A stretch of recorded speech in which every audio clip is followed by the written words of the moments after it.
For well we know this weary soiled earth is yet thine own by right of its new birth, since that great cross upreared on Calvary redeemed it from its fault and shame to thee.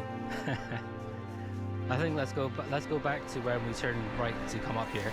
Does God care about how we live in the natural world? We're travelling 1,000 miles over land and water, from Lindisfarne in England, across the Outer Hebrides, and on to the Orkney Islands off the north coast of Scotland, on a journey to discover what the Christian faith has to do with how we live in the natural world. The whole of God's work and Jesus' redeeming work is not just with us as humans, but it's with the whole of creation. It isn't God so loved humanity that he sent his only begotten Son here. God so loved the world, cosmos in Greek.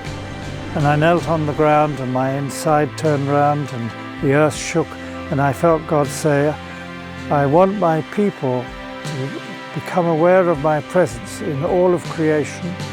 I want them to strip off the excess baggage they've accumulated in recent centuries and travel light as pilgrims with space in their hearts for hospitality towards others.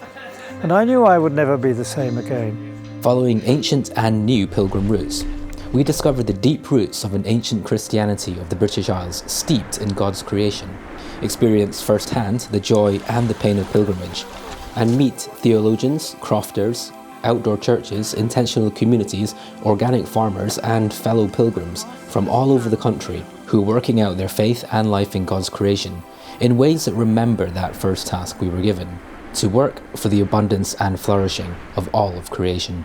I was in a pass through these two mountains and the weather was just fierce. The wind was howling, the rain was lashing. But I remember sitting in this cleft of a rock going, I should not be here.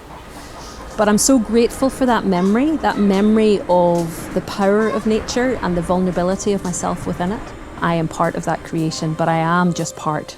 And actually it is so powerful. The three great festivals of the Jews, the last one, called the Festival of Shelters or Booths, was to build a hut in their gardens with no roof so that they would sleep looking out into the heavens and remember they are children of God at ground level, looking onto the creation, dependent on God. Everything I think that the Bible is telling us, and the early church was very attuned to this, is about the intrinsic importance of all creation to God, of Christ's redeeming mission being about lifting, redeeming the whole of creation.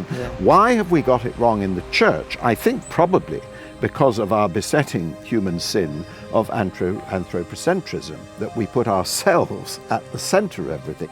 And I think in this day and age, people are becoming very conscious of the damage that we human beings have done to our global environment. And I think that more and more people want to get out of doors and actually appreciate that for themselves. Walking through a landscape and learning about it, you learn things about yourself that you didn't know about.